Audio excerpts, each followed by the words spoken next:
Hey everybody, welcome to Work in Progress Wednesday. Now, I decided to do something a little bit different from the last post, so that's why I'm doing a video this week. And as you can see, here's this Bluesman rig that I put together for this short I'm working on. And this isn't going to be a tutorial on how to rig.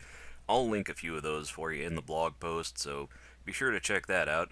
Hint, hint, go to my site, norizproductions.com. Anyway, so let's talk about this guy here.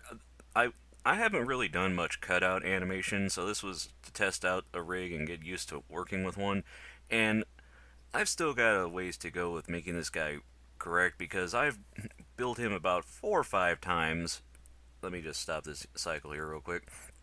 The first time I drew him, I used the brush tool over here, and it gives a nice line, but the problem is you can't adjust the line too well without basically erasing it and redrawing it, versus the pencil tool. I decided to use that for the second build of the guy, and that worked alright, except I realized, hey, how about I make him line free? Color the lines and then have them not show up unless they need to, and that is a stylistic thing. You think, oh, that'll go by quickly. It's like, okay, you get this thing here. You're obviously going to have the line for the sleeves and on his hand and stuff, and then you need a line for when his legs cross because they're the same color. But if you're not used to drawing a line-free style, it can.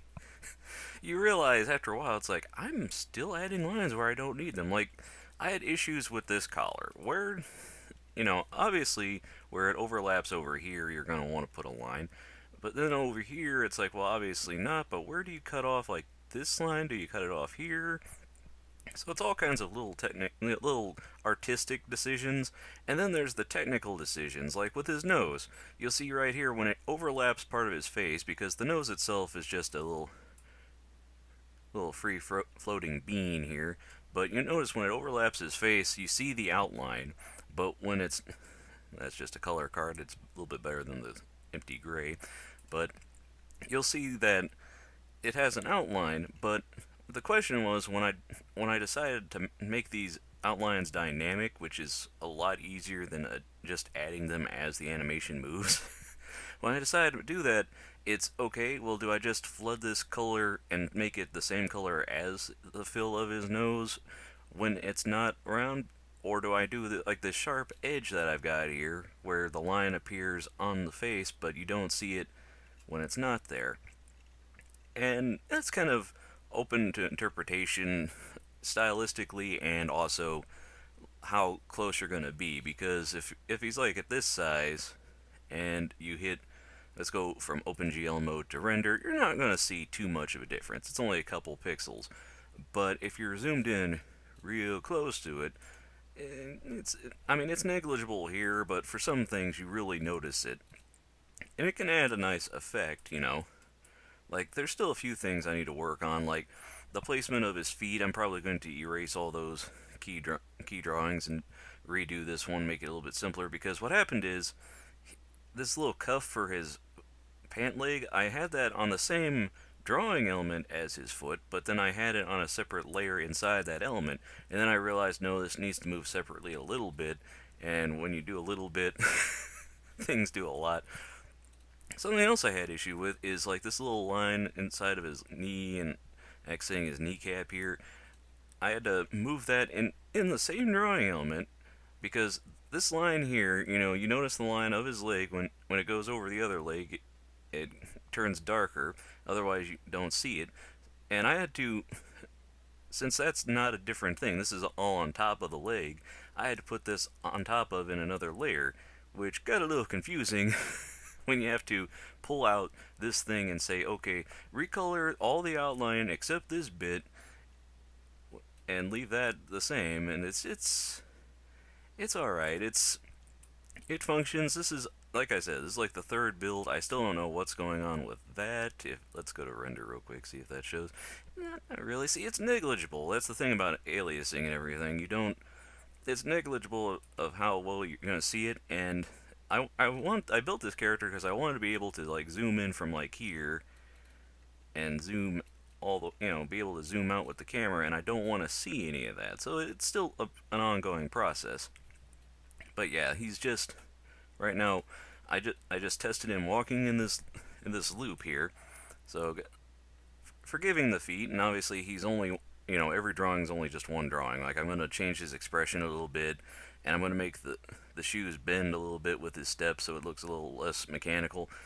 An interesting thing is I've been working with the deforms, so that way I only need to have one drawing for each leg, because with the typical cutout style you get a thigh drawing and a shin drawing, and then you do like little, either you can do a manual patch or there's an auto patch module, and or node, I guess is what they're calling it, but it connects to those, and then they're each the exact same drawing, and you just bend them and move them to the animation. But deforms are a little bit easier in that you take one drawing and you just make it bend as it needs to, but you have to be careful with that because you can have the knee needs to be the same distance from the hip constantly so it moves in a nice flowing arc. But with the deform tool, occasionally it's just stretching and warping the drawing, and even when it's set to a bone deformer, it's very easy to knock that out of place, and all of a sudden, like for a couple drawings, he's doing a weird alien walk, which can be nice if you want to do that kind of weird freaky movement. But if you're just trying to keep it simple, you know, a good thing to remember when animating is, try and keep things simple, and, give yourself little fence posts of like, here it needs to be here, and here's this key pose. And, because it's very easy to just want to in between and want, frame by frame everything. And that's a fun flow to work in, but then when you play it, it's like, well, everything's changing size and all these joints are moving in and out.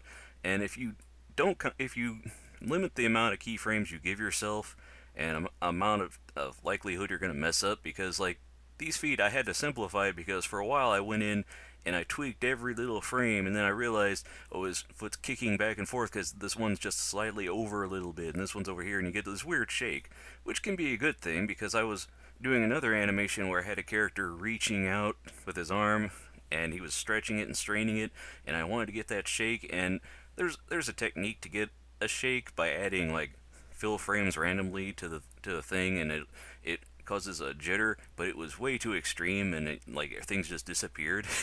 So I just added a manual couple of frames that it moved back and forth, and it looked jittery, and it was exactly what I wanted.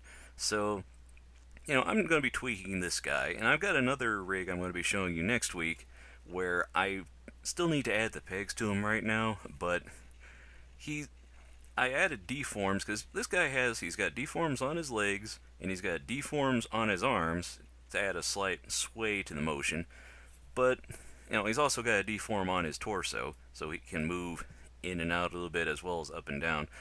But the idea is that when you've got hands, stuff like that, you don't add deforms to the fingers. Usually, you replace the hands. But this character that I'm going to be adding, in fact, I'll show you him now. He's right here. This guy right here.